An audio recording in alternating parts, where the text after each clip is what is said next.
Assalamualaikum warahmatullahi wabarakatuh. Perkenalkan, nama saya Akmal Mustafa Akhyar dengan NIM 2005279 dari program studi Ilmu Ekonomi dan Keuangan Islam kelas 7E.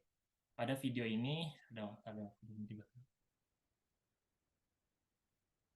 Assalamualaikum warahmatullahi wabarakatuh. Perkenalkan, nama saya Akmal Mustafa Akhyar dengan NIM 2005279 dari program studi Ilmu Ekonomi dan Keuangan Islam kelas 7E. Video ini dibuat untuk memenuhi ujian akhir semester mata kuliah Manajemen Strategik yang diampu oleh Ibu Dr. Hilda Monoarfa, MSI. Pada video ini akan dibahas mengenai tanggung jawab sosial dan etika dalam manajemen strategis.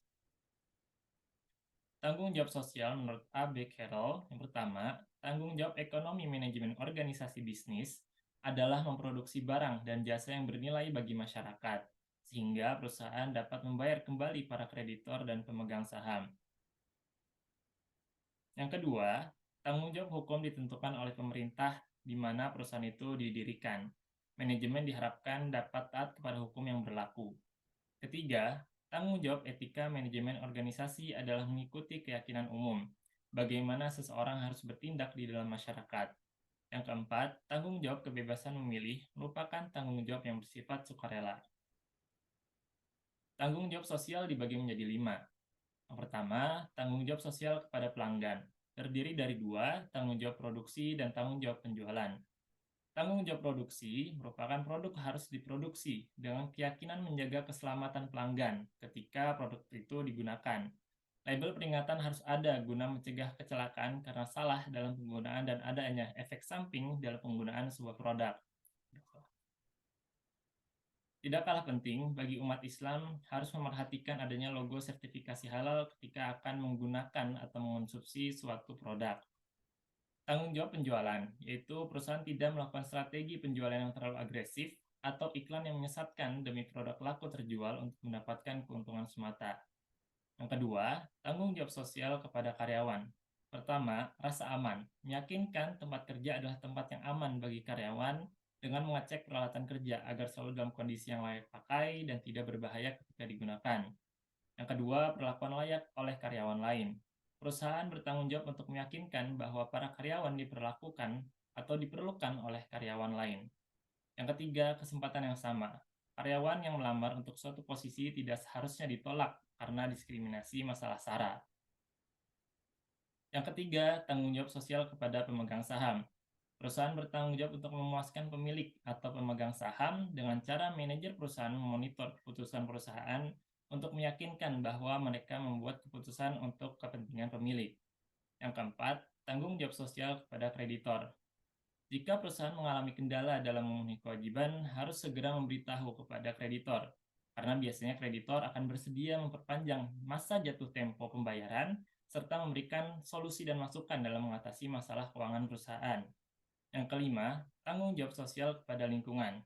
Perusahaan harus membatasi jumlah CO2 yang disebabkan oleh proses produksi, merevisi proses produksi dan pengemasan untuk mengurangi jumlah limbah, menyimpan sampah beracun dan mengirimkannya ke tempat pembuangan sampah.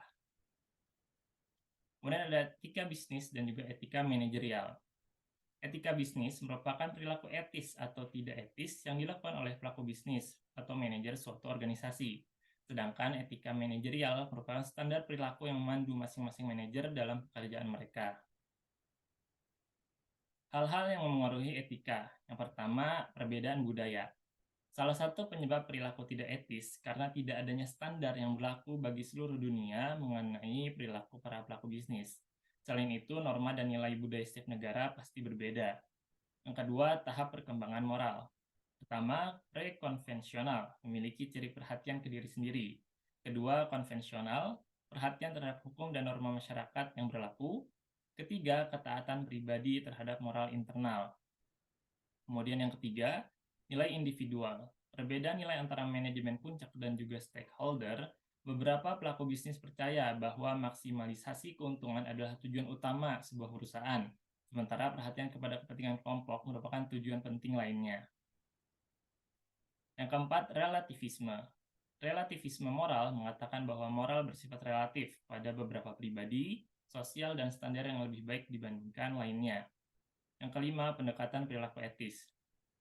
Pertama, utilitarian, yaitu tindakan dan perencanaan harus dinilai berdasarkan akibat dari tindakan tersebut. Kedua, hak-hak individual, yaitu manusia memiliki hak dasar yang harus dihormati dalam setiap keputusan yang diambil.